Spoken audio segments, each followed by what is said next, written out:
Hey Peter, how are you? I'm really good. David, how's it going? Yeah, great. Thanks. Thanks for coming back on the podcast. It's been a while since we've had you on the podcast and really enjoyed our last chat. And then when I met you and heard that you've got a focus now where you've been exploring some Achilles tendon rupture research, and I wanted to get you back on and have a chat about some of that. Tell us a little bit about that journey, how you went from diving into tendinopathy to exploring more research around the Achilles tendon ruptures. Yeah, sure. So I've always seen lots of Achilles tendinopathy and tendinopathy in general in the clinic. And then it just was a natural progression. People started referring more ruptures over the last 10, 12 years. And I've just started seeing more ruptures. And initially, I didn't really enjoy them that much. But then over time, I started enjoying them more and started thinking these are actually quite interesting. It's a bit like the ACL rehab because it's all about progressions and criteria. So I really enjoy that. There's lots of measurements that we do as well, which is really interesting, keeps it interesting, and lots of really good objective criteria. So so I started enjoying it, and then more recently started doing some research in the area as well. Yeah, awesome. And so, what are the problems that Achilles tendon rupture patients experience or that therapists seem to experience when they're treating patients that have had Achilles tendon ruptures? It is a catastrophic injury. People are very fearful. Patients are very fearful of it re-rupturing, doing the wrong thing. The clinicians are very fearful of doing the wrong thing as well. And there's a lot of uncertainty, I think, in just generally. And even from the top down, if you speak to surgeons, they are also uncertain about how we should be loading and how we should be progressing.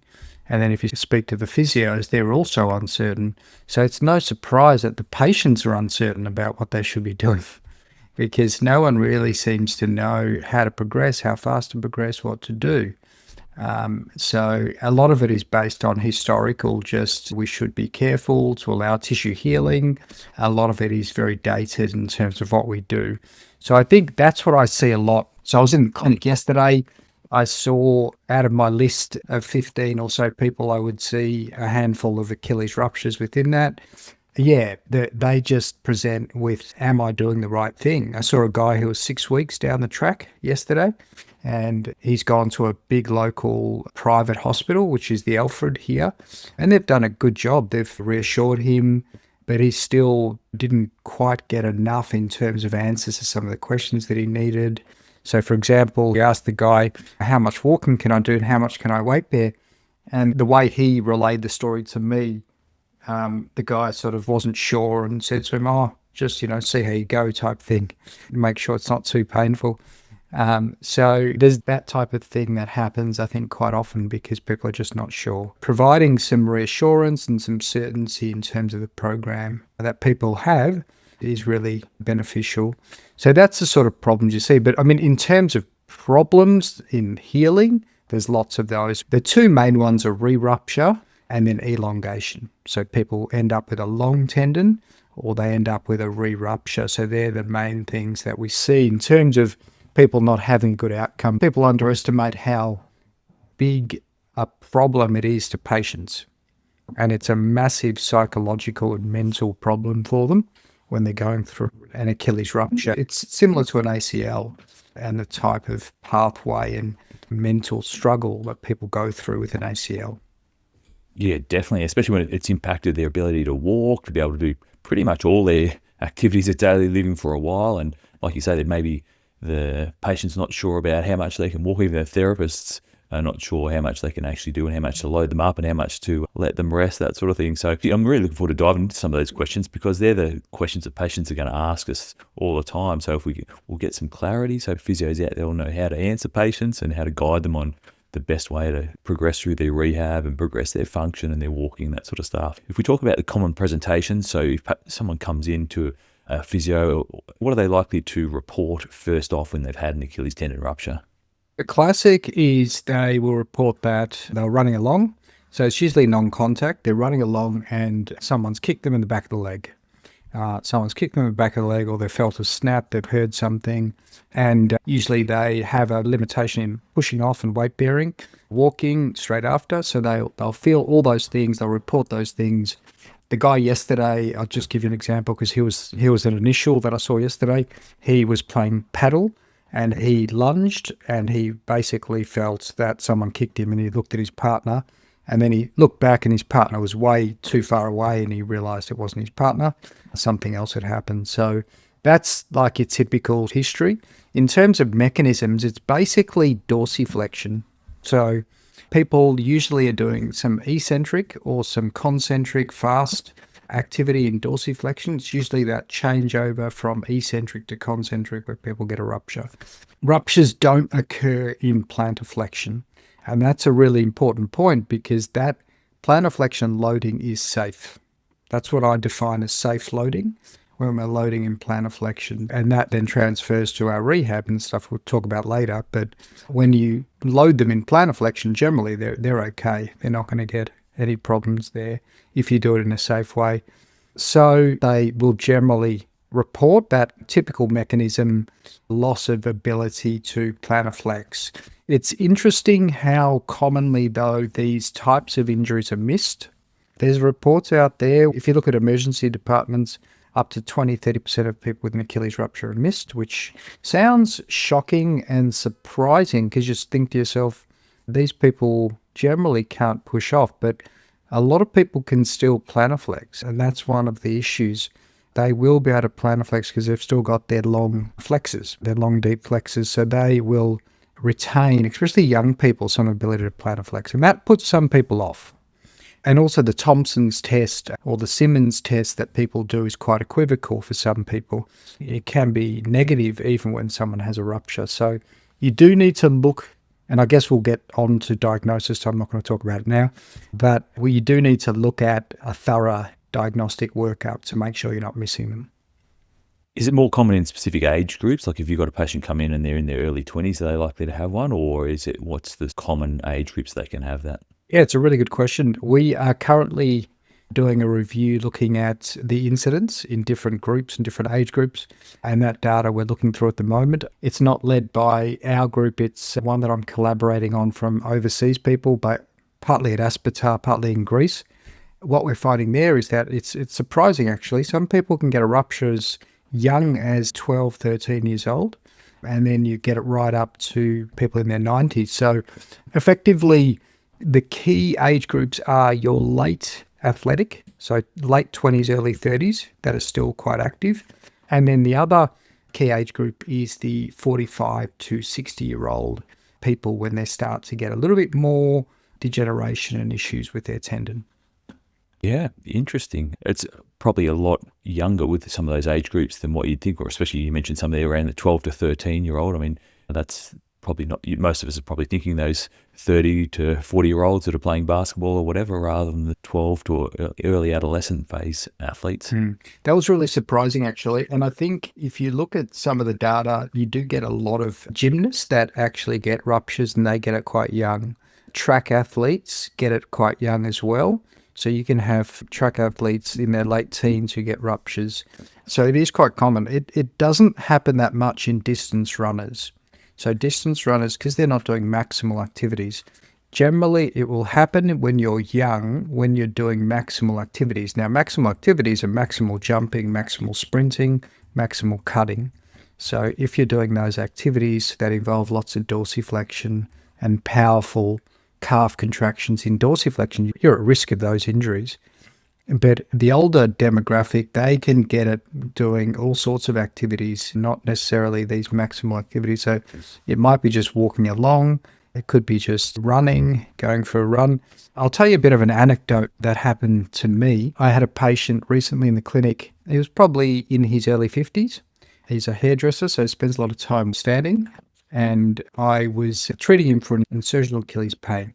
And we were treating his right Achilles. And the second time I saw him, he was progressing well. And I asked him to hop on his right side, which is his painful side. And it was absolutely fine. He hopped on his right side. It was a bit laboured, a bit painful, as you would expect with an Achilles, but it wasn't too bad. And then I got him to repeat that on the left side, and his left Achilles snapped. Right there in the rooms, I had a student with me who went white. I went white. The only one that was semi-okay and not freaking out was the patient himself. And he was completely fine.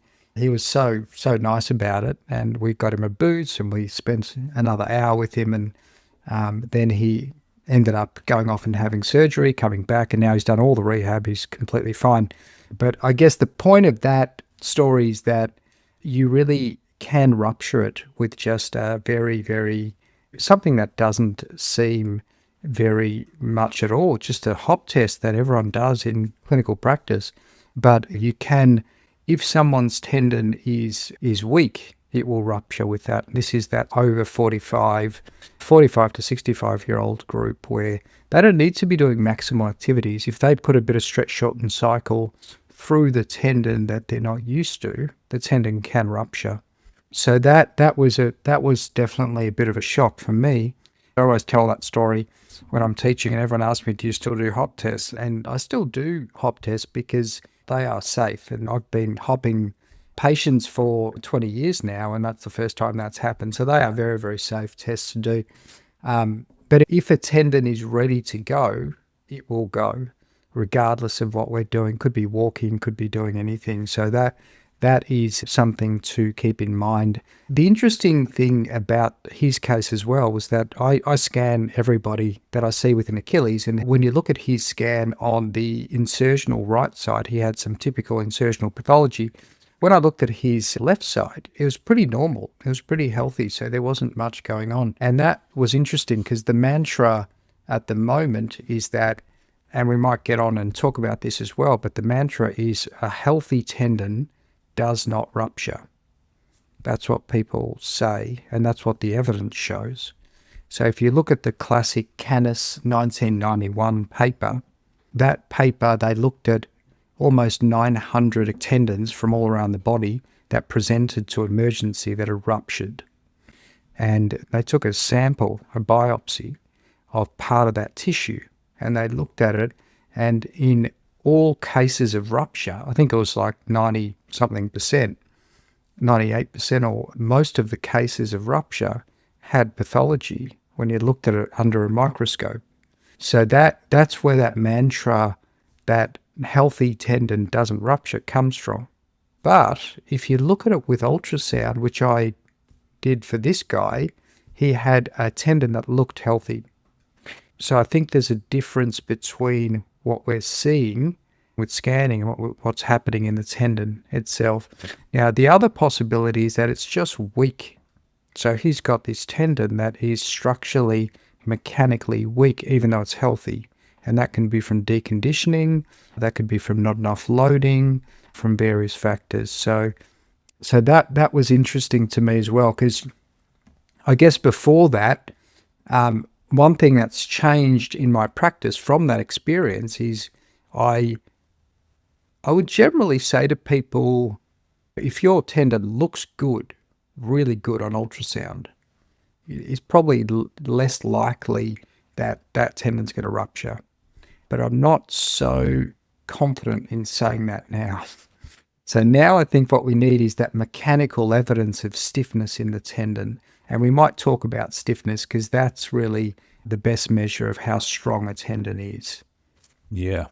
And do we know much about the predisposing factors? You mentioned there that if we've got an unhealthy tendon in that kind of study, that the large proportion of those people that had Achilles tendon ruptures had some tendon issues or tendinopathy going on within the tendon.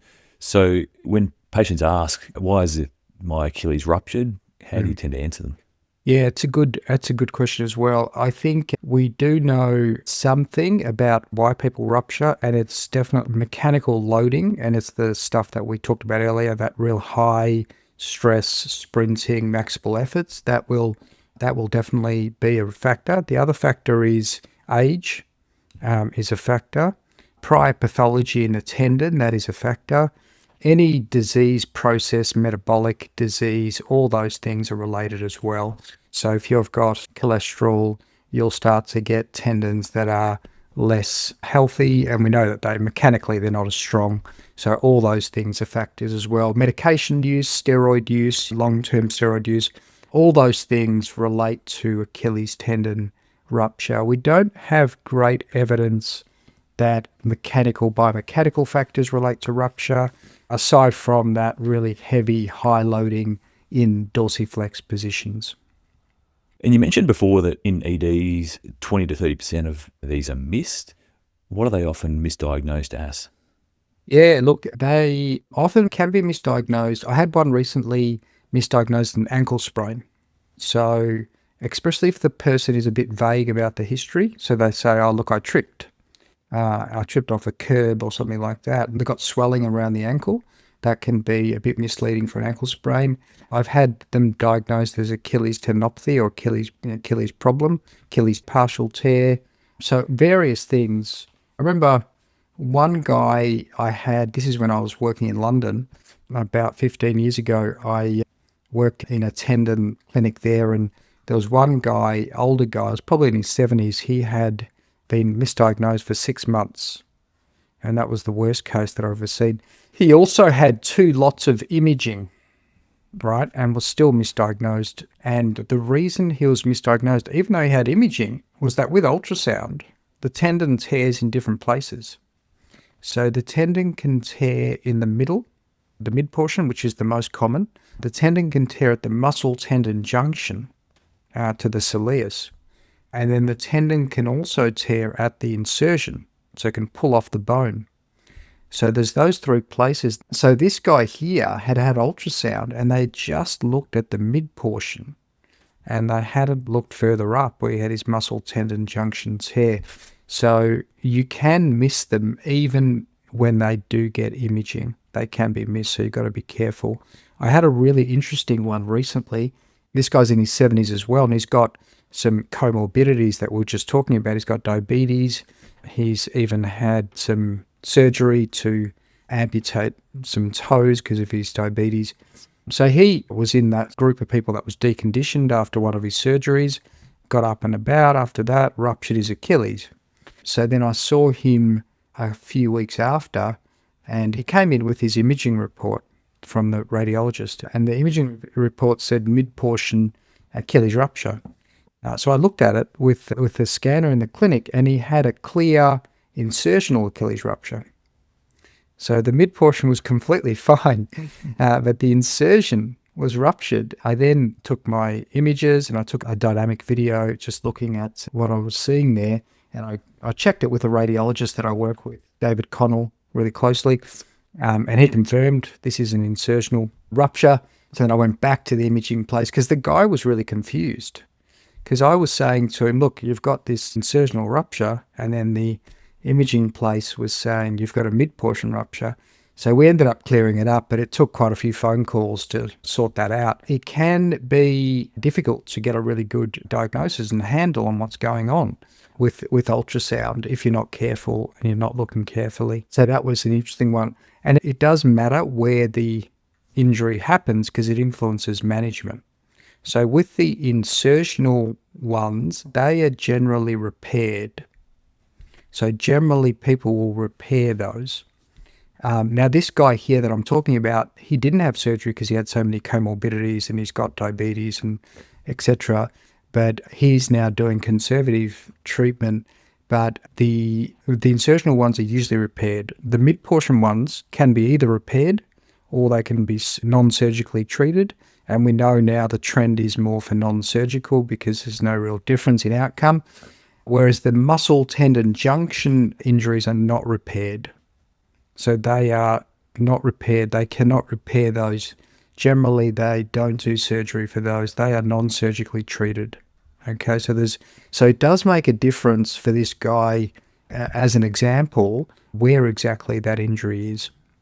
Interesting. And you mentioned there about the different locations of tear and how that might impact whether they go down a surgical pathway or a non-surgical pathway. Are there any other findings or any other aspects of the tear that might make someone more or less likely to go down one of those pathways? I think the main things that people look at are age and how active someone is. So if you're younger and more active, you're more likely to have surgery. They're the sort of main things. There's other things that rule you out of surgery. So say you've got comorbidities, like we're talking about diabetes and things like that. You've got poor healing, smoking. Surgeons will look at all those factors. But generally, the trend seems to be that a lot of people are going non-operative because we know that the outcomes are just as good with non-operative. But If they're younger and they're more active, then they're more likely to be repaired. So, for example, if you look at elite sport, most people in the elite sport context will have a repair rather than non-surgical. My advice to people is, even with elite, younger, non-surgical seems to be as good in terms of outcome than surgery. I think people just had that feeling that surgery is going to lead to a better outcome. And it's that real ingrained thought process of people that if they have surgery, it's going to be better. But I think the outcomes are probably quite similar. Surgery versus non-surgery outcomes are quite similar. It's going to come down to how the rehab goes. What about the size of the tear? Is there any cutoff if they're around 10 millimeters or less or more? Does that impact whether they get in a surgical or non-surgical pathway? That is a good point. That's another factor. So the other factor that people consider is, has there been a delay in presentation? So a delay in presentation will mean that people are walking around on this rupture, and it might be that it's irreducible if you just put them in plantar flexion. So generally the treatment is, if you catch it early, you go into plantar flexion straight away in a boot or a back slab, front slab, or a cast for 2 weeks, and then you go into a boot. Whether it's a Vacaped or whether it's a moon boot, you're probably going to have a good outcome. Getting it early is very important, because what happens is you start to get swelling in between the ends of the tendon, and that swelling then forms a scar, and you also get fatty tissue that goes in between the ends. So the sooner you can get it into a boot, the better. So one advantage of the guy whose tendon I ruptured in my clinic was that he got it diagnosed immediately, and we got him straight into the right position, and he healed really well. He healed in good position. I think there's a lot of reasons why people get elongation, but one of the major ones is delayed presentation. That's one of the key things that surgeons also look at, and I think that's important. And that's where imaging comes in. So generally, I don't advocate imaging, because there's been a couple of studies from the UK, and actually one recent one from Copenhagen, the Carter study, if people want to look it up, that there's a couple now that show that even if you do image and you base the decision on the imaging gap, it still doesn't reduce the risk of elongation. So imaging does not reduce the risk of the elongation.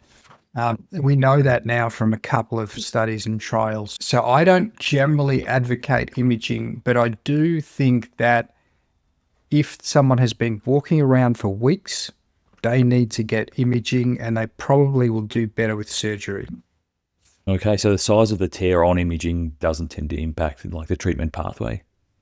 Doesn't seem to. It doesn't seem to. So if you look at the study recently from Copenhagen, they looked at, so basically their pathway was ultrasound examination, showing that the tendon ends could overlap if you went into plantar flexion.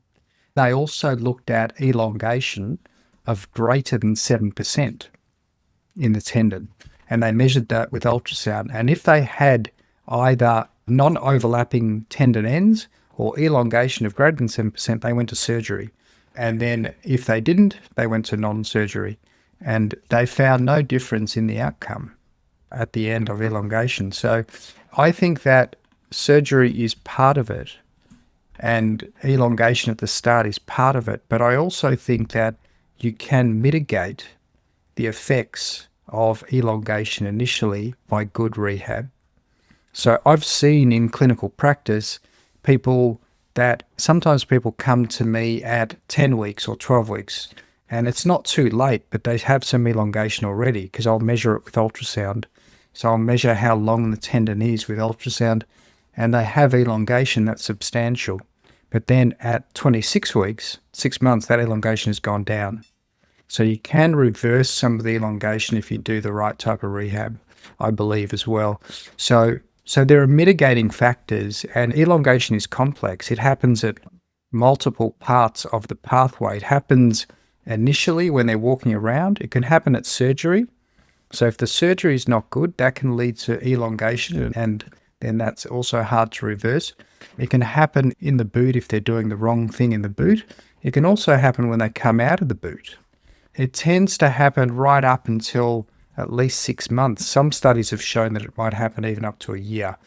So elongation, we don't fully understand it, but it doesn't seem to be as simple as, okay, if they're long at day one, we're going to put them in the surgery pathway and it's going to be a better outcome. That doesn't seem to be the case. You've brought up some really good points about elongation, and you've mentioned particularly that that can be an issue. And sometimes when people have a physio hat on, they're thinking that some of the issues are often around restricted range of movement or restricted strength. And they're thinking, oh, maybe we need to stretch it to maintain their dorsiflexion. So it sounds like, in actual fact, that elongation or lengthening of the tendon is more of an issue than restricted dorsiflexion. Is that how it is? And tell us a little bit about elongation. Yeah, for sure. Elongation is, in my opinion, the biggest problem that happens with the Achilles tendon repair. Risk of re-rupture is actually quite small, in the order of 2% to 5% in most good studies.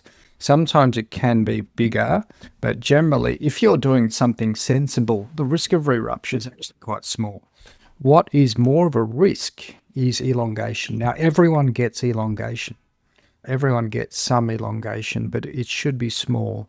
So we're looking at, depending on how you measure it, you can either measure it directly with ultrasound and then you get a millimeters of elongation measure, and you want to be within 1 centimeter of elongation, or that's what I look for, or you measure it with something called the Mattal's test, which measures, if you put them just relaxed over the end of the bed, it's how their foot dangles.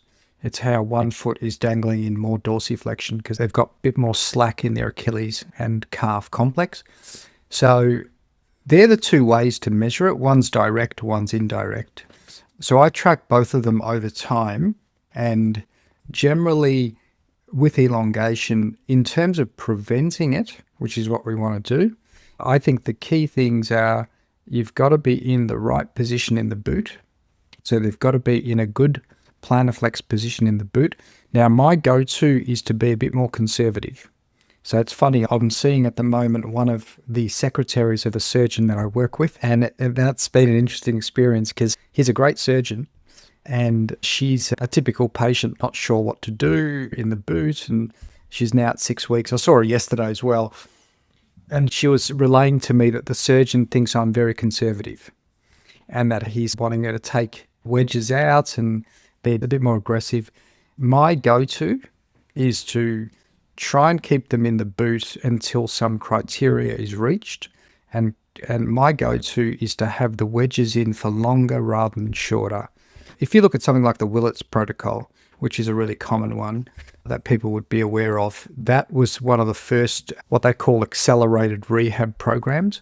So in the Willetts program, they try and get them out of the boot at 8 to 10 weeks. They get them mobilizing, full weight bearing pretty soon after that initial 2, 3, 4 week period. It's all based on how they feel. They get them out of the boot quickly, and they also take out the wedges quite quickly. So I think at week 4, maybe you take out 1, and then week 6, and then week 8. It might even be sooner than that. I can't remember the exact days, but my go-to at the moment is don't do anything for 6 weeks. Keep them in the 3 or 4 wedges, so 5 centimeter wedge for at least 6 weeks. Take one out at 8, and then take one out at 10, and then keep the last one in for the duration till 12. The other thing I try and do is have a criteria for getting out of the boot. So when they're getting out of the boot, they should be able to push through plantar flexion in a seated position around about 70 to 80% of their body weight. So that's my criteria for getting out of the boot. So some people will stay in the boot for 13 weeks. Some people will stay in the boot for 11 weeks. But obviously you don't want to keep them in the boot for, say, 14, 15 weeks because then they'll get a lot of atrophy. So if they're getting close to that criteria, I'm happy to take them out of the boot. But I think it is important to have some criterion to say, okay, you're getting stronger. So one of the things that I've done over the last 5 or so years progressively is got a little bit more and a little bit more aggressive with them in the boot. So it's just been an experience thing, just trial and error, seeing how they go. And they generally respond quite well, but we get them into plantar flex positions, what I call safe plantar flex positions, where there's something under their heel. They're sitting down with their with their thigh parallel to the ground. Their tibia is vertical. They've got something under their heel like a weight plate or a couple of books. So their heel is raised by about an inch or an inch and a half.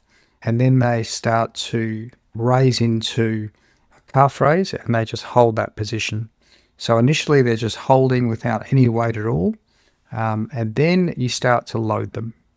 So you start putting weight on their knee, and it might be 5 kilos initially, then 10 kilos, etc., until they get to around about 70 to 80% of their body weight. Now, at some point, what we do is we transfer them into a Smith machine where they can do the loaded, because at home, you're limited to about, say, 30 kilos safely of putting weight on your knee. So we transfer them into a Smith machine. So that's been our program over the last little while. And that's a key difference to all the programs that are out there at the moment. It's a lot more progressive. So I often have to, and this is where, coming back to the conversation that we had with the surgeon is sort of saying that I am too conservative, but I think in a way that when you look at the loading in the boot, I'm probably more aggressive than what a lot of people are at the moment. Because in the boot, what you tend to get is people doing TheraBand, plantar flexor type contractions, or even active movements generally in the boot. So I try and go a bit harder with the plantar flexion in safe positions initially, but I'm a bit more conservative when it comes to walking, because I think the walking is the thing that's going to be more likely to get elongation. So that's a summary of what I try and do when they're in the boot. That's fantastic clarity and nice progressions for people to give ideas about why you might be interested in preserving the wedges in there so they're not getting that elongation, and then how you actually load them up. You mentioned there that you're doing the holds. How long do you get them to hold for, and what are your guidelines to the person about what's a safe load and how do you identify that safe load and when to progress? Yeah, it's a good question. So people can be quite anxious about it. And the first couple of times I did it, I was quite anxious about it as well, because you think, how much load can this actual Achilles sustain? But then you start to get the confidence, because you start to think, in this plantar flex position, it's actually quite robust and it's actually quite strong because the tendon's not elongating. And the trade-off there is that you're not putting as much strain through the tendon. So there's not as much stimulus for the tendon to adapt and to heal, but you're still getting enough stimulus and enough load through it to have some signaling and mechanotransduction to get a bit stronger. So I guess there's a lot of reassurance initially just to make sure they're comfortable and safe, getting something under their heel, making sure they're comfortable with something over their legs so they've got the weight on there and they feel comfortable. So it does take a bit of time. I'll spend a whole session just going through the right position and teaching them what to do so they can go home and replicate it. And then I also get them to take a video of exactly what they're setting up like at home, because the last thing you want is for them to go into dorsiflexion. And that's what I try and really drum into them. You don't want to put your foot into dorsiflexion, so you don't want to put the heel back. So you've got to set yourself up in the right order and make sure that they are in plantar flexion, that safe position. So I think anything in plantar flexion is fairly safe. They're not going to do any major issues in plantar flexion. The reason we have something under the heel, just in case they get fatigued and their heel drops, make sure there's not a sudden dorsiflexion. We try and build that up really gradually, really slowly. So the receptionist of the surgeon that I'm seeing at the moment, she's on to now 30 kilos. I saw her yesterday. So she's doing really well. So I transferred her yesterday onto the Smith machine, and she works in with us. So she's going to be able to go down and use the Smith machine. And all they need to do is, generally they'll do 3 times a week with the Smith machine. Once they get to 30 kilos, she's doing 20-second holds. You can do 30-second holds. Generally 20 to 30 seconds by 5 is what I go for, and trying to get them to 70 to 80% of their body weight. So 20 to 30 seconds by 5. They'll do that 3 times a week. Now, they'll also do some loading at home. She'll continue to do some lighter loading at home with as much weight as she can. Because it's lighter at home, she'll probably do that loading with an increased duration. So she might go to a minute and do that a few times. Generally, it's once a day, but because some of the submaximal loading that they're doing at home. It's not that high, it's not that taxing in terms of fatigue. We can do that a couple of times a day as well at home. And when to progress the weight. So you're thinking, okay, she start off with body weight and you've gone to 5 kilos. When do you think, okay, we can progress you to 10 or to, how do you tend to progress that? Yeah, so look, it's all based on initially how they feel. And one of the things I try and relay to them with the reassurance is that it's quite normal to feel some sensation around the healing Achilles. So that's quite normal. It's okay, because a lot of them will be super sensitive and super on alert about any sensation from that Achilles tendon. So it's quite normal to feel something. What's not normal is sharp pain. So if they're getting sharp pain that is localized, that's a problem. We give them that reassurance. Generally, they'll start to feel the calf working. It sometimes takes a little bit of time because the calf hasn't been working very well, just to activate the calf and get a little bit of sensation and feel.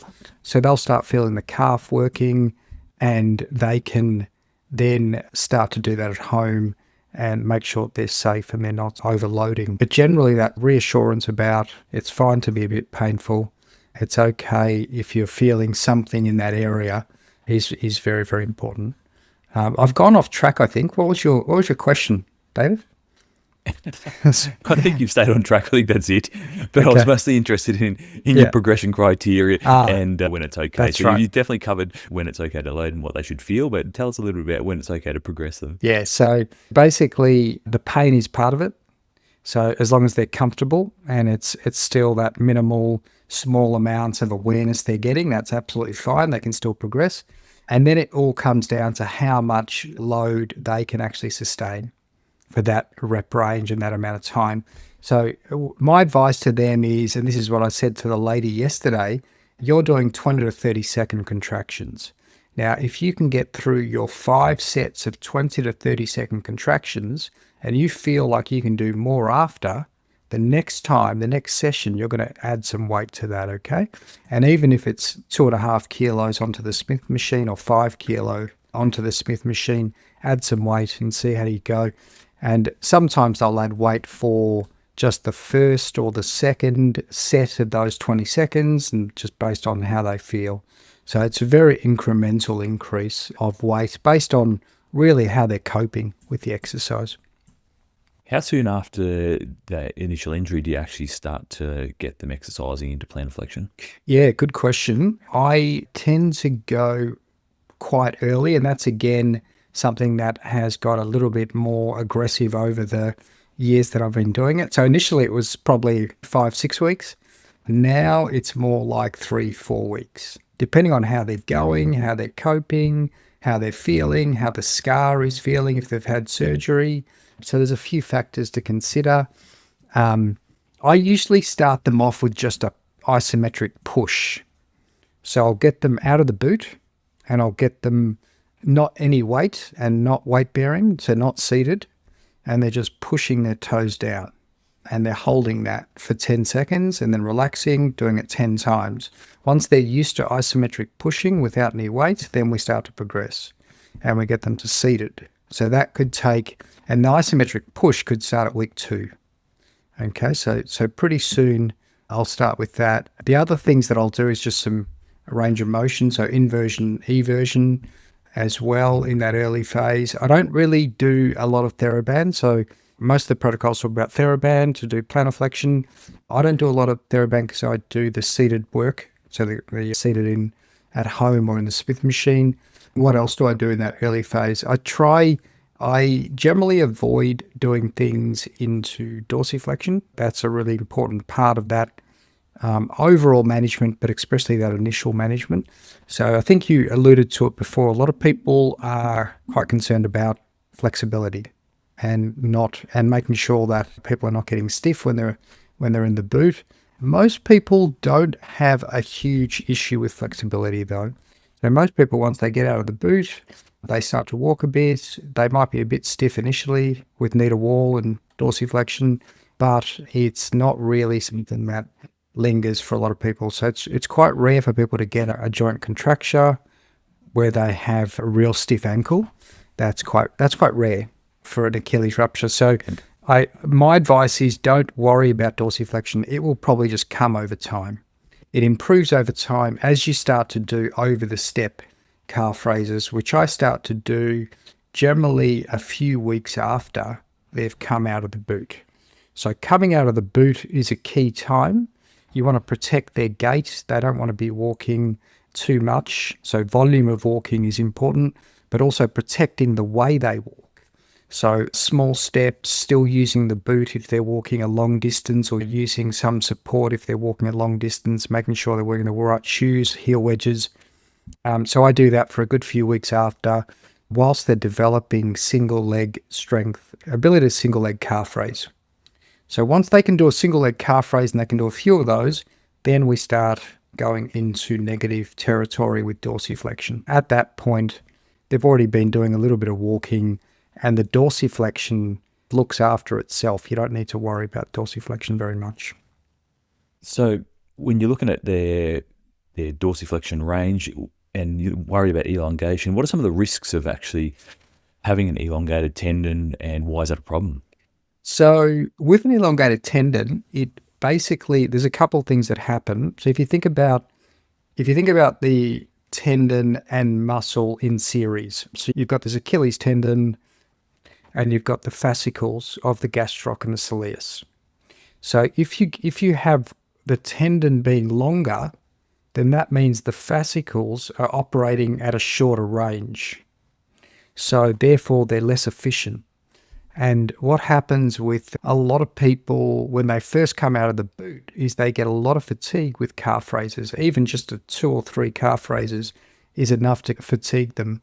And that's because of the efficiency of the muscle tendon unit.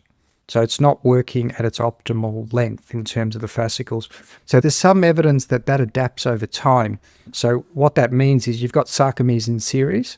So the muscle sarcomeres are in series, and the muscle reduces the number of sarcomeres in series over time. And that then reduces this effect of less efficiency of the fascicles.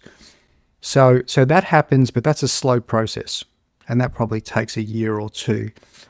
In the meantime, you have this really weak, inefficient calf muscle. So you can't really walk long distances without getting tired.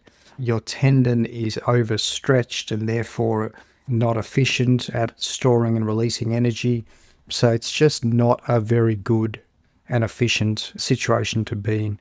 And we know there's really strong relationship between the elongation that people get and also their strength.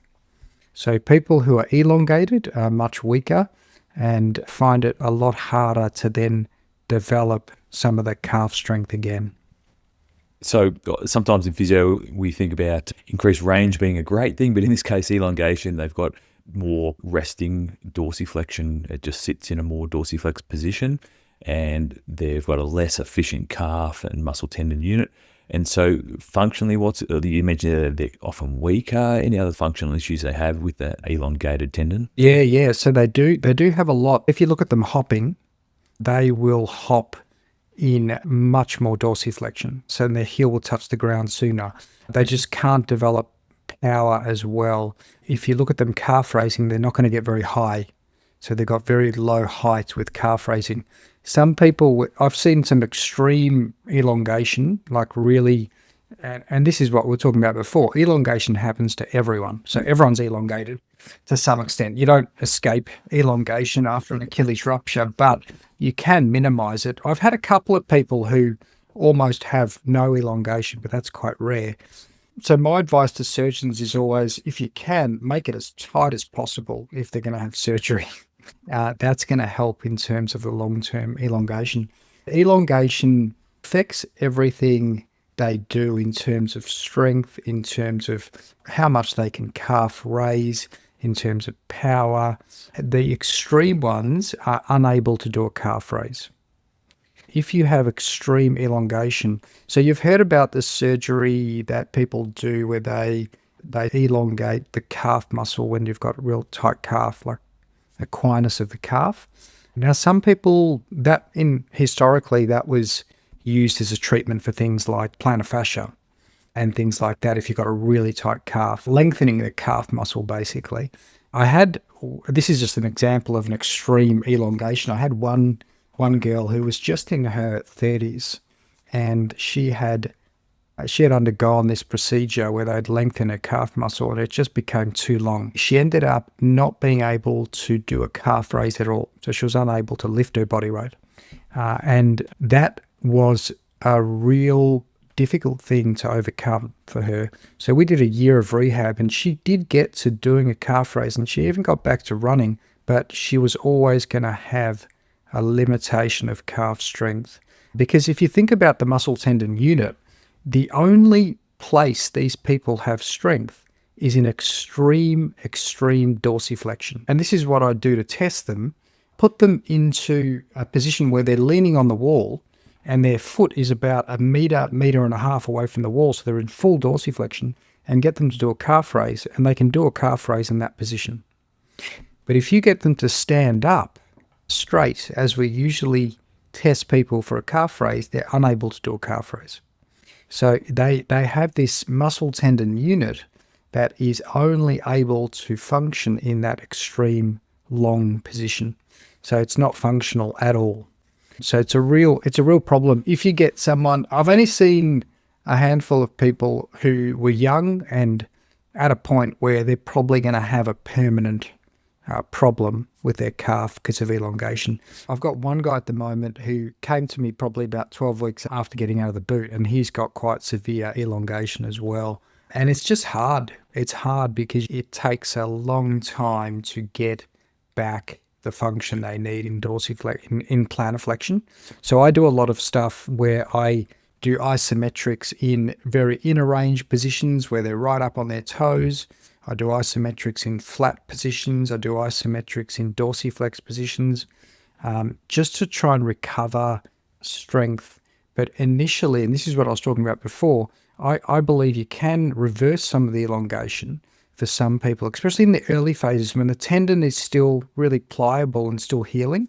You can reverse the elongation if you do a stack of loading in an inner range position. So you do stacks of stuff in a range and it starts to stiffen up the tendon, and I think you can reduce some of that elongation that we see. Whether that is a long-term, short-term thing, we still haven't a handle on that. But I've got a couple of PhD students now who are doing Achilles rupture type projects. The first thing we're going to do is test the way that we do it in the clinic, our rehab protocol for Achilles rupture in a pilot, and then hopefully go to a full-scale trial after that. So that's going to be the first thing. But we're also testing a bunch of other things like elongation and how elongation goes over time and what factors relate to elongation. So it's at Orthosport Victoria where I work now. We've set up it's almost like a specialist rupture clinic with myself, some PhD students and some other staff that are there. Orthosport Victoria is a clinic owned by surgeons in Melbourne and some physios and other people. They've historically done a bunch of ACL testing. So it was perfect for us because I started work there a year and a half ago, and they were doing all this ACL testing. They had all the equipment, like all the Veld, force plates, 3D motion. So now we just do similar stuff, or we're starting to develop processes for Achilles rupture as well. So people come through and get tested, ultrasound of the length of the tendon and healing over time, but also they get all their rehab and performance measures like hopping, strength measures, etc. Yeah, perfect. Your aim or clinical reasoning is that by targeting that inner range plantar flexion strength, that potentially you can improve the efficiency or maybe help to decrease the elongation of the tendon by getting the strength up in that range, and particularly targeting with the bent knee, like you're looking more around that soleus rather than gastrocs, or rather than with the knee extended. I do mostly bent knee when they're in the boot because it's just easier for them, because you can add weight based on how much they can do. When as soon as they're out of the boot, I start standing, and it's usually double leg to start with, and then they progress quickly. So one of my key progressions is standing isometric in different positions with double leg, using scales to make sure that they're weight bearing as much as possible, as much as they can tolerate on their affected side, and getting to full weight bearing. So a good progression target is you're able to get them on their toes, putting their full body weight through their Achilles. So that usually happens if everything's going well within 2 weeks of post-boot removal. That's a really good outcome. So then they can start to do a lot more in standing. So then I've got the standing stuff going, the seated at the same time. Back to your initial point with that, I do think that the tendon we know is so moldable, and there's a lot of still mechanotransduction and adaptability that's going on the tendon for about a year or two. So if you follow it, if you track it with ultrasound, you see that the tendon just looks like mush. I used to work with a radiologist in London, Otto Chan, and he would say that the tendon looks like a dog has chewed it. And that's like that for the first 6 months. And then it starts to look like a normal tendon with parallel alignment of fibers. To get to that point, it requires a lot of signaling to tell the tendon that the cells need to align the collagen in parallel to the force. So you need to put the force in consistently for that signaling to occur. So I think it's a very adaptable tissue if you give it the right signals. And most of the time what we see is when you see these people a year down the track, they've got a really strong tendon, and their tendon on the affected side is actually stronger than their unaffected side and really stiff. And it's not going to be a problem for them because they really worry about it happening again. I had one guy who's probably one of the worst ones that I've seen. He came to me, I think about 2 years into his rehab, and he had suffered 3 re-ruptures already. So he had had surgery, re-ruptured. He had a skin infection, which didn't help as well. So he had ended up having a skin graft. He then had another surgery, re-ruptured. He then tried conservative, and it re-ruptured again. And then he came to me, and he was in his 30s wanting to get back to basketball and has young kids, and had been told by the surgeon, the last one, that he would never be able to walk again without a limp, let alone go back to basketball. So we basically just went through the program that we do from scratch again, and he ended up getting a good outcome. He ended up going back to basketball. Took ages, but he got there. Then 2 months after he went back to basketball, he ruptured the other side.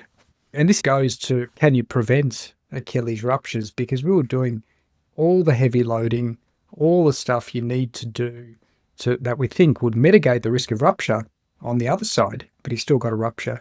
And his tendon looked good on that side as well. So if you ask me, can you predict a rupture?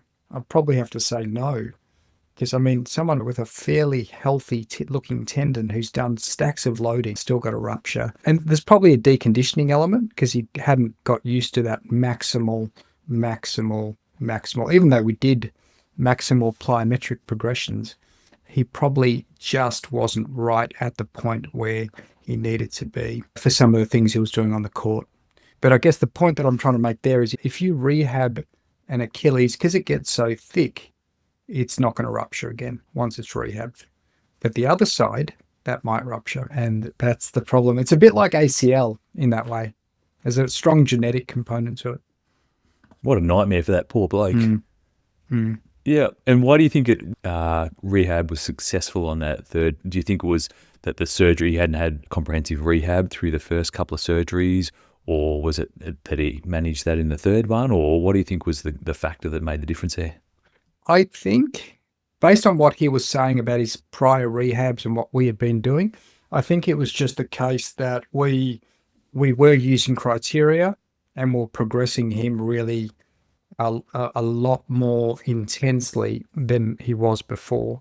So a lot of people will, as I say, do the TheraBand in the boot, do lots of standing work, maybe with a bit of load when they come out of the boot, whereas we were getting him to do calf raises in leg press machine, in seated calf raise, standing calf raise, Smith machine. He was doing all those progressions. He progressed to adding faster concentric movements. He progressed to plyometric work. He was doing just a really good, solid rehab, and he was focusing on inner range initially. So some of the things that, we've talked about before, I think, were different to what he had done before. So when patients ask you, am I likely to be able to get back to be able to play explosive sports or get back to those sort of things, what's your normal response to them? Well, it probably depends on what stage they're at and what they're like. So, for example, say the guy I saw yesterday who's come from the Alfred, he's one of those guys who's super conscious about his health and wanted to do the right thing, and he's followed the instructions. And I said to him yesterday, he's got almost no elongation. So he's really healed in a really good position, and he's 6 weeks. So for him, he asked me that question. I said to him, you'll have no problem whatsoever. He wants to get back to racket sports, so paddle, tennis and squash. He'll have no problem. He's young as well. He's 39. But the other guy that I was talking about, who I saw 6 weeks after removal of boot, and he's got stacks of elongation, that's more of a borderline one. So you just got to see how the rehab goes with someone like that. So he really has a lot of work to do to get as much function out of the calf as he possibly can. And it's a mental battle and strain for them, because you see them coming back and they're doing all this calf work over so long, and the benefits are just so incremental and so small. It's a motivation thing as well for them. So some people just can't really keep up with it, or just lose track after a while, and they won't get a good outcome. And that's probably why, if you look at elite sport, if you look at the percentage of people that return to elite sport after rupture, it's quite small. Most of them do. It's more than 50% that return, but in some studies, up to 30-40% will not return after a rupture. And that's partly because they're older. So it happens when they're in their early 30s and towards the end of their elite sport career. But also it happens because some will get suboptimal healing and elongation, and they're just not the same athlete as what they were before. So it's really important to make sure that we are doing as much as we can to reduce elongation. When they ask you if I'm able to get back to sport, playing basketball or soccer or whatever it might be, and they say, how long is it likely to take me if everything goes well? What's your normal responses there? Generally, around about 6 months, they can start to do a little bit of plyometric running. Generally, around 9 months, they can start to get back to training. Generally, around 12 months, they can start to be really, really able to return to sport. But, a lot of people in elite sport will try and reduce the timelines, and they can. There's obviously reports in elite sport where people have got back sooner as well.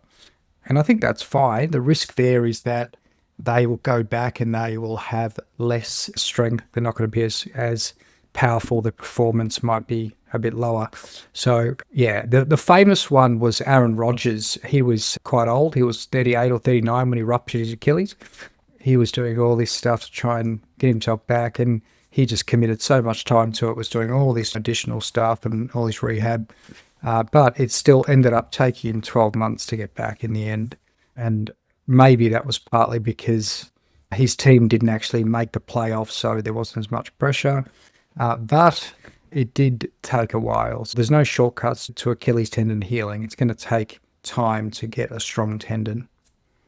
And how do those timeframes compare when you're looking at conservative or non-surgical versus your surgical management? Is there a difference there, or are they both got to work through the similar process and with similar timeframes? Pretty much identical, in my view. Yeah, pretty much identical. Some people say that with surgery, initially you can push them a bit harder because you've got the surgical sutures there, and the sutures can take up to 30 or 40 kilos in themselves. Some people say you can push them harder, but I do identical rehab for both. So my rehab doesn't change, and I think because it's in a safe position, I'm happy to load even the ones that are treated non-surgically from an early time point. I don't think it makes a huge difference, and therefore then the outcomes, because the rehab is the same, the outcomes are also similar in terms of time. Beautiful. And I just want to step back a few steps because we've explored some awesome parts of the rehab process and the recovery and return to play. But I want to just come back a little bit more to some of the factors that we slightly touched on earlier, which was around the assessment and some of the diagnosis and misdiagnosis. Anything else you want to add before we move back to the assessment stuff about that rehab? No, I think we've covered a lot of bases there. Yep, happy to talk about assessment.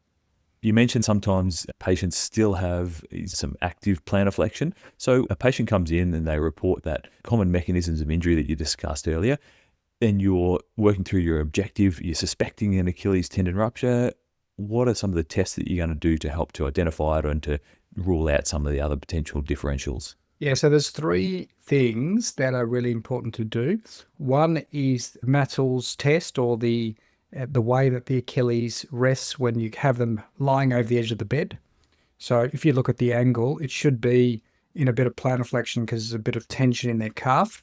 If you see that one foot is in dorsiflexion, that's pretty much a giveaway, and most people will have that. The other one is palpation. So you palpate for a defect. Okay, that's quite useful. The last one is the Thompson's or Simmons test, and that really is the classic one that most people do, but that can be misleading in some people, and you've got to be careful because if you got someone with not much calf bulk, you're probably pushing on their deep, long flexors as well, and that might give you a negative on the Thompson's test. So you've got to think about all those things together. The other thing is gait and push off. So just look at them, try and look at them walking. If you suspect it already, I'm not going to get them up and do a calf raise because you want to try and reduce the amount of load going through and put them in plantar flexion as quickly as possible. But if you're not sure, you might look at that or just observe them when they're coming in the waiting room. If they haven't got a push off, that's also a giveaway. There's also the mechanism, which is quite important. So all the stuff we talked about earlier with that dorsiflexion mechanism, that's also very, very important. That's usually quite present and quite characteristic. The other thing you can go to is then imaging. So ultrasound, if you've got access to it in your clinic, or MRI, looking at soft tissue imaging for the tendon. But generally, you don't need imaging to diagnose an Achilles rupture. You can diagnose it just on clinical, based on the history and based on some of those tests as well. With Mattall's test, that's performed, got them prone. Yeah, so Mattall's test, the classic one is you get them into knee flexion. So you get them knee flexion and their shin is vertical. So the shin's vertical, and then you just make sure that the foot is nice and relaxed, and then you measure. I put an inclinometer on the top of the foot, and it measures the angle. So say on the good side, it might be 17 degrees, so 17 degrees of plantar flexion. On their affected side, it might be 10 degrees. So they've got 7 degrees of deficit of that plantar flexion. So that would be an indication that there's something going on there. The resting angle varies a lot as well. Some people have almost no resting plantar flexion. In those cases, there's not much of a difference between resting and the affected side. So that can also be a little bit hard with some people, but generally it's a more sensitive or more reliable test than the Simmons or calf squeeze. And that's without any pressure. You're just basically resting that inclinometer on the foot and just assessing that with the angle rather than any pressure. Yeah, exactly. And you can also do the same just lying over prone with the feet dangling over the edge of the bed. The only difference is you're picking up a bit more gastroc there because the gastroc is on a bit more tension. So you can do both. I generally would do the knee flex one primarily. Yeah. Okay. And then, so say your patient comes in, they've had that history that's pretty common with the Achilles tendon rupture. You've done those tests and you suspect now that you're pretty confident that they've got an Achilles tendon rupture. You've done Mattall's test and it's got increased dorsiflexion. You've palpated and you can feel it maybe a defect, and maybe your Thompson's test is positive. So you've got a bunch of strong positives. You're thinking, yeah, okay, we're likely to have this here. What's your first stages of management there in the clinic? So first stage of management is lots of education. So it's like, okay, this is the pathway, this is what's going to happen. Then it's a patient-centered decision around treatment. So surgery versus non-surgical. Then it's education around, most people will say, look, I want to see a surgeon anyway, just for an opinion. And I encourage that. I think it's very important to involve a surgeon just to say, look, get an opinion. They're experts in Achilles ruptures, so see a foot and ankle surgeon.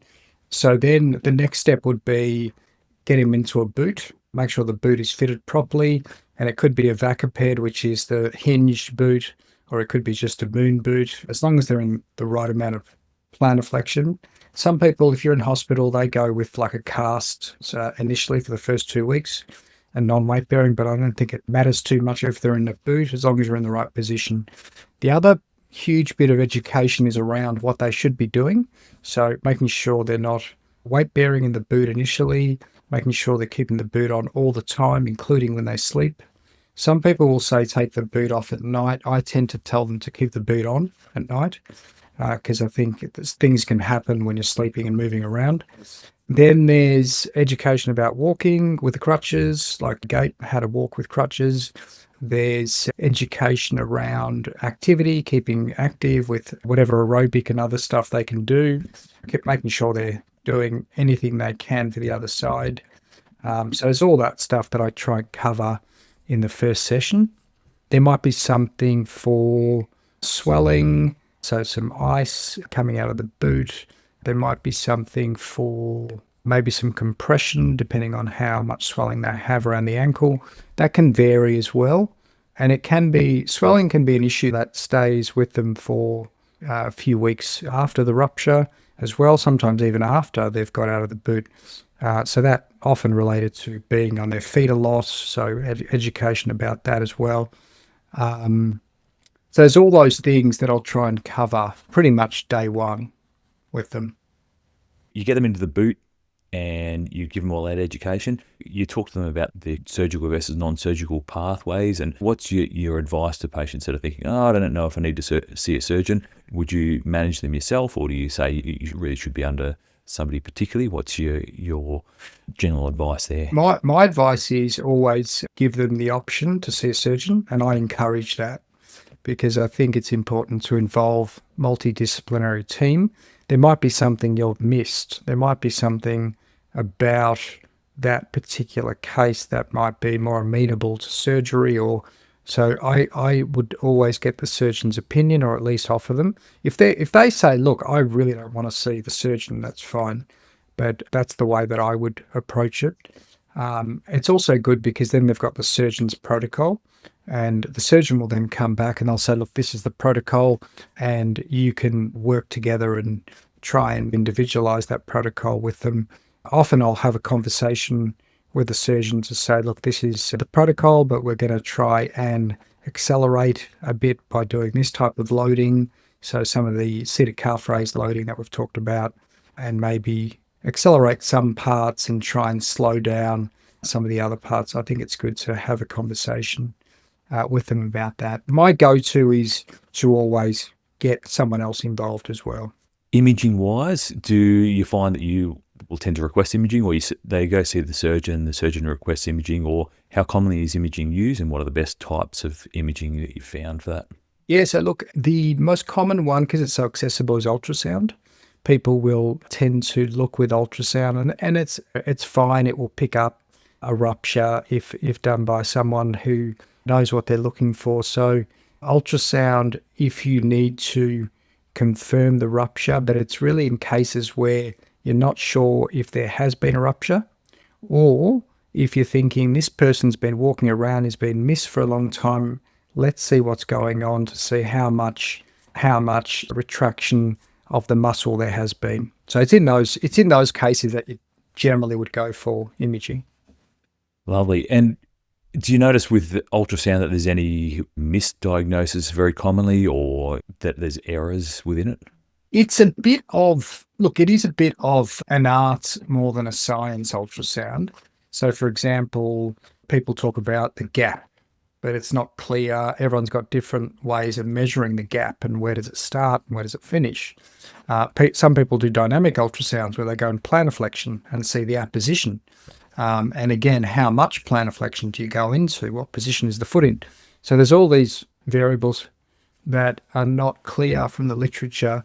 But I think if you do a good ultrasound dynamic assessment, you can pick it up. Sometimes you see there's a few fibers hanging on, like a partial tear. And that would be a case where you won't have a positive Mattal's test, and you won't have a positive Thompson's test either. So you can see some of those cases, and that's where ultrasound can be quite useful, because you're thinking this guy can't really do a calf raise, but he hasn't got any of these positives for any of these other tests. So then that makes it a little bit clearer when you look with ultrasound. Lovely. And there's just two final things that I want to chat through with you before we wrap this up, because we covered a lot of great stuff. So time frame. So if someone comes in and they've acutely ruptured, they've got lots of options on the table. When they come in and they're a little bit down the track, maybe it's been a while, it's been missed, how does that impact their treatment and their treatment options? Mm. So generally, if they're down the track a bit, it will be more important to go and see a surgeon and have imaging. So definitely get them to see a surgeon. The other good thing about imaging, actually, which we haven't touched on, is it does localize where the tendon rupture is. So if you've got clear palpation of a defect in the ropey part of the tendon, you don't need imaging. But if you can't feel that, but they've got all the signs of a rupture, it's most likely it's an insertional or muscle tendon junction rupture. And they will then need imaging to confirm that. So that's where imaging can also be important. Make sure you do imaging if you're not getting that palpable gap. Yeah. If they've been a delayed presentation, then you're going to send them off to the surgeon to just make sure we find out what their best options really are. Yeah, exactly. So I think that answers that really nicely. And finally, just when we're looking after patients, whether they've had surgery or a non-surgical pathway, what are some of the things that people need to keep an eye out for when they're going through their rehab process, the potential red flags or things that could pop up that we need to be aware of? Yeah, there are a few complications to consider. So the most common one is DVT. People will get a DVT because they're just stuck in the boot for a while. So making sure they're not getting any symptoms and signs of DVT is important. Surgery does have more complications than non-surgical. So you've got things like obviously infections, and you've also got nerve damage that can occur after surgery. So just being conscious of those complications, checking the wound and checking healing of the wound is important after. The complications that happen more commonly with non-surgical are the re-rupture. So with non-surgical, and this is a contentious debate topic, people do have reported in the literature pretty consistently that there's a bit more re-rupture with non-surgical, but it's very, very small. So this is what I explain to patients. And there's a really good patient decision aid, actually, by Josh Zadro from Sydney Uni, which is about the decision of whether people should have surgery or non-surgery for Achilles tendon rupture. It goes through all the risks, but the key one to consider if you're going non-surgical is that you have a higher chance of re-rupture. But the chance is, I think it goes from 2 out of 100 to 5 out of 100, so it's still quite small. And when you put it in those terms, most patients are happy to take that risk on, as they're then reducing the risk of some of the other things that can happen from a complications point of view. So they're the main ones. And obviously elongation is also a risk, but that is the same regardless of whether you have surgery or you don't have surgery. So there's no difference in elongation. With anything in the literature, pretty much people have been looking to try and do things to reduce elongation for years, if not decades, but there's really nothing that we know of at the moment that can really reduce elongation. So we don't have a good handle on it. And that's where all the accelerated rehab stuff came into it years ago. The Willits paper that we've talked about, that was the first one in the early 2000s. The whole rationale behind it was to reduce elongation and improve outcomes and reduce re-rupture. But you didn't do any of those things, unfortunately. All the rates were exactly the same. So accelerated rehab basically means accelerated walking coming out of the boot, which does not help elongation. You brought up a good point there, because that was actually one of the things from early on in the interview where you brought up one of the questions that patients ask therapists is, how much walking can I do? And they're often not sure how to answer that. I said, we're going to wrap it up, but I think we've actually got 2 more questions that are, and one of those is about that walking and how you can guide patients on that. Yeah, no problem at all. As soon as they get out of the boot, my priority and the patient's priority is minimal walking and what I call protected walking. So protected walking is small step length, wearing really good high shoes, wearing the heel wedge, all that stuff. And I just progress based on their comfort. Usually they'll get a lot of calf cramping, fatigue, soreness, and just progress gradually.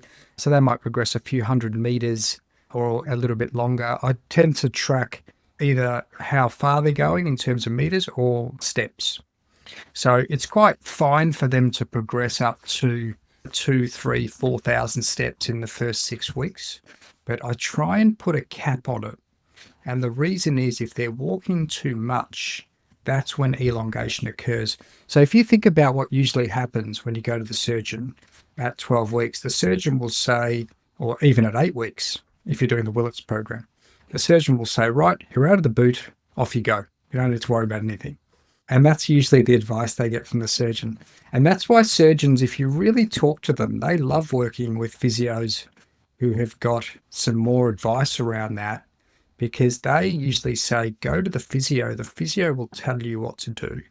And they want us to fill the gaps in terms of what to do after. So then the patient comes to me and says, the surgeon said to me, just go off, do whatever you want. And I say to them, right, let's just slow that down a little bit. We'll start with a little bit of walking and we'll progress gradually. I think it's the elongation happens when people are gung-ho, they come out of the boot and they think they can do everything. So that's a key risk time for elongation. So that's also a very important education point to tell patients that we've got to slow them down around that point. Finally, when you've got patients, they've come out of the boot and you're progressing through their rehab, and you talk through some nice ways that you guide patients while they're in the boot and into that inner range plantar flexion and increasing their plantar flexor strength. After they come out and you're starting to get them working into more isotonic exercises, what sort of sets and reps do you help to guide them with? Do you tend to have a go-to that you tend to use with patients? Then it becomes a bit like Achilles tendon rehab. So it's a bit like a strength and conditioning type approach. I'd try and build some endurance. I'd try and build some higher heavy load strength with 6 repetitions type dosages. I'd try and do that 2 or 3 times a week. We'll get to one leg, really good strength, and then we'll put in some power after that. So it's just your structured rehab after that. It's that's the process. It becomes very similar to just looking at an Achilles tendon in terms of recovering strength.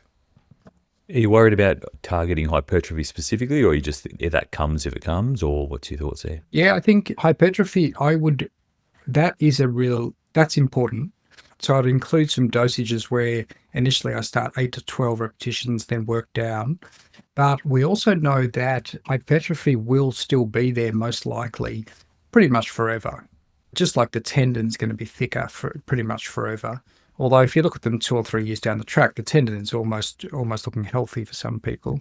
It's much thinner and really healthy. So it's amazing how it can recover. But we know that Achilles tendon is so complex. You've got the subtendons, you've got the tendon from gastroc medius, gastroc lateralis, you've got the soleus tendon. They all intertwine, and you're never going to reproduce that in a ruptured Achilles. So you're never going to get intricate tendon arrangement and hierarchical organization of tendon back again, but you can get a functional tendon that is working well. Just like you can get a functional tendon that looks not very good on ultrasound. So it's amazing how adaptable the tissue is. I think the problem we have at the moment is we just don't give ourselves long enough to rehab things like this. And I think that's a great place to wrap it up. Are there any sort of key messages that you want to reinforce for people that are seeing these? My message would be have that dialogue with a surgeon, involve people, and think about the tissue healing, think about tendon stress, think about what's going to get those tendon cells to start to signal that this needs to be a tendon that we're going to get stronger again, and putting some load through the tendon a little bit earlier. So I guess take-home message is load more in safe positions, but delay the walking until they've got a stronger tendon. Perfect. And that's lovely. It's been a fascinating chat. We've really explored a lot around Achilles tendon ruptures, and obviously some exciting stuff going on within the space, and it's great to see people are applying that clinically and seeing where to push and what makes sense clinically and how to target those deficiencies and the elongation that often happens. So it's been really interesting chat, really enjoyed it. Tell us, Peter, where can people find out more about what you've got going on and that sort of thing? Fantastic. Thank you so much for having me on, David. It was a pleasure. And that 1.5 hours passed very quickly, so that's good. I guess the main thing is if you've got an Achilles rupture, if you want to get in touch, we do our Achilles rupture service at Ortho Sport Victoria in Melbourne. If you want to learn about Achilles ruptures or Achilles or just tendinopathy in general, I've got online courses that are at tendinopathy rehab, one word, .com, and I do stuff there. We've got a new course coming out on Achilles rupture, actually, very soon, and we've also got a new tendon course coming out. So, yeah, that's probably the best place. But if you're a clinician, you just got questions, just email me. That's absolutely fine. Excellent. Well, I highly encourage people to check those all out. You've got some great resources there and lots of great thoughts. And what about on social media? What's the best place for people to follow you? Social media, the main one I'm getting into these days is LinkedIn, but I'm also on X and I'm starting to get into Instagram, but I think no, it's not something that comes naturally to me, Instagram. I think I'm a bit old for Instagram. Right. Well, there's some great places to follow along. So jump on over and give Peter a follow and check out his resources and online courses coming out. Once again, much appreciated, Peter. It was awesome to share so much great information with people, and I hope people have got lots of awesome ideas. Thanks again. Fantastic. Thanks very much, David.